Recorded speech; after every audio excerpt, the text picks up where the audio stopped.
Welcome back everybody to another fly tying video. Today I'm doing the flashy bicolored brassie.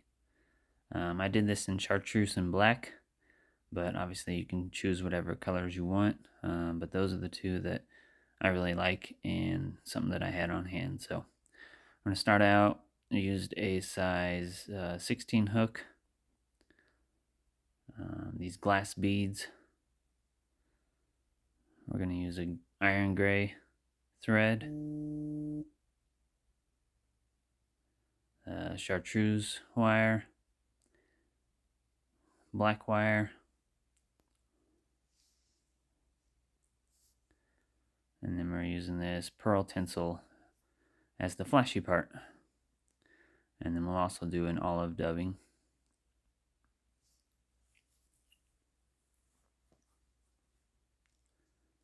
So we'll get our thread started.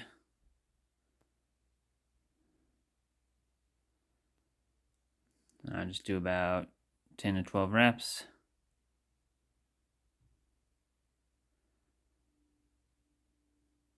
And then I'll go straight into attaching the wires.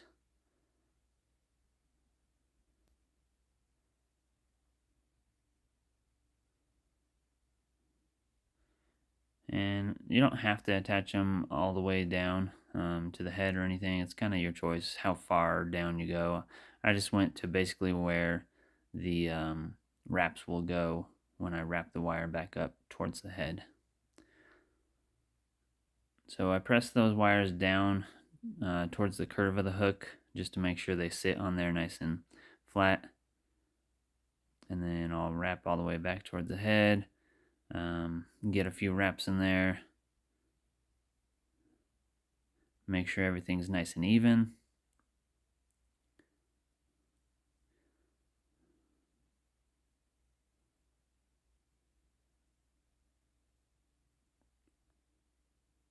And then I go ahead and whip finish right here just to keep this thread out of the way. I just get 2 wraps in, whip finish, and that just kind of keeps that thread up by the head or up by the bead.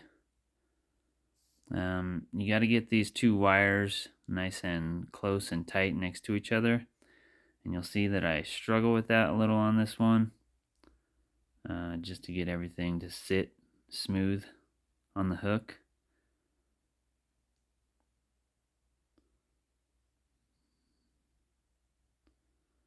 And it takes me a few tries to kind of get it on there, but you'll definitely want to get everything to sit flat and get the wires right next to each other. That way the wrap looks nice and smooth, nice and good.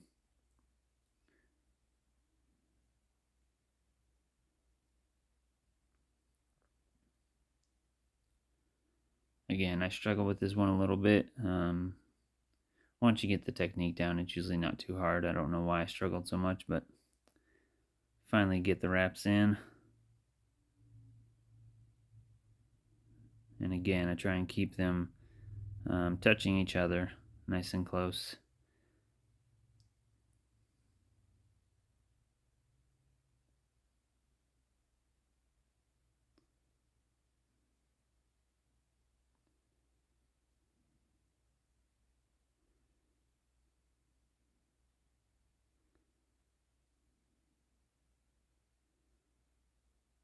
You can take this all the way up to the bead if you want. I just take it kind of to where you're gonna start put your dubbing in, because either way you're gonna cover it up with dubbing, so I just leave that extra space up there to get the dubbing wrapped in and make it nice and clean.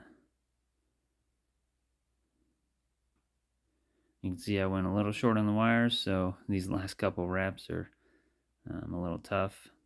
You can definitely make it easier on yourself if you get a little more length on those wires.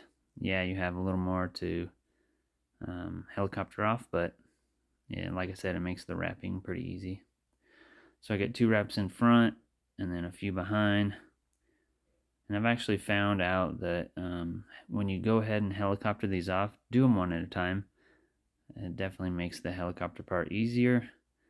Again, as you can see, I'm struggling with it. And eventually I got it helicoptered off. And then I'm just going to add a little bit of super glue just to make sure everything stays where it's supposed to.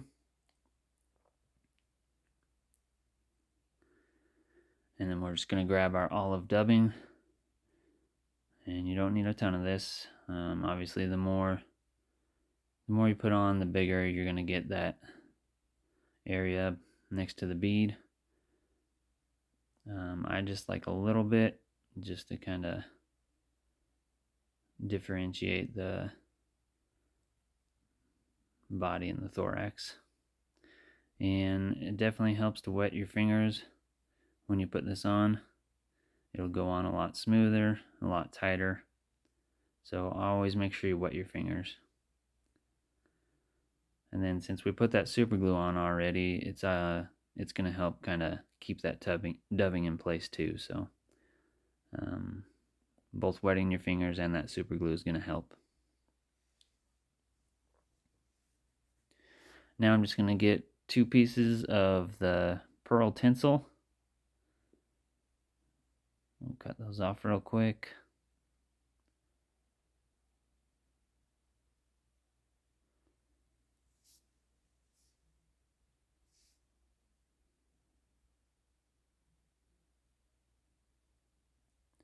And you can put this on one of 2 ways. You can set it on top and wrap it in.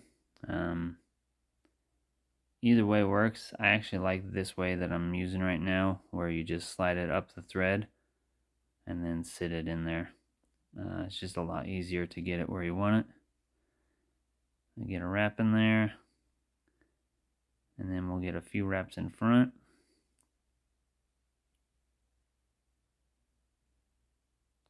And then I'm just going to make sure and spread them to both sides so that they look like a wing.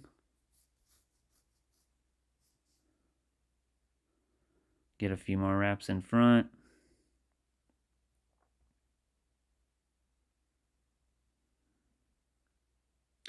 And so you can see that I try and whip finish here. You can definitely do that right now. What I don't like is the tinsel gets in my way, obviously.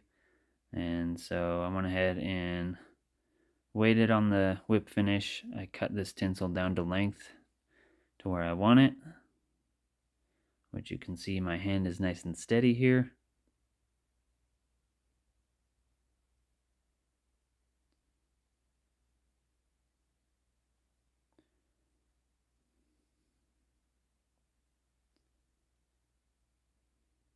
Again, we cut it down to length, making sure both sides are fairly even.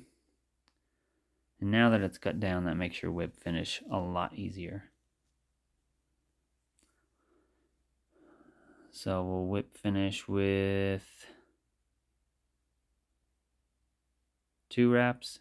And one thing you want to make sure is you don't kind of pop over the bead when you whip finish. I've done that a few times. And just kind of make sure your whole fly not that strong and hefty. So make sure you stay right behind the bead. We'll put 3 more wraps in there. Tighten it down nice and tight. We will cut the thread off. And then again, you don't have to do this, but I put a little super glue right on top where I cut that thread off. And that's just going to keep everything in place. Keep it glued down and just make your fly a lot stronger. So again, that is a BRASSIE in bicolor, and the wings make it flashy. Thanks for watching, everybody. I appreciate it. Make sure you like and subscribe, and we'll see you next time. Enjoy the waters.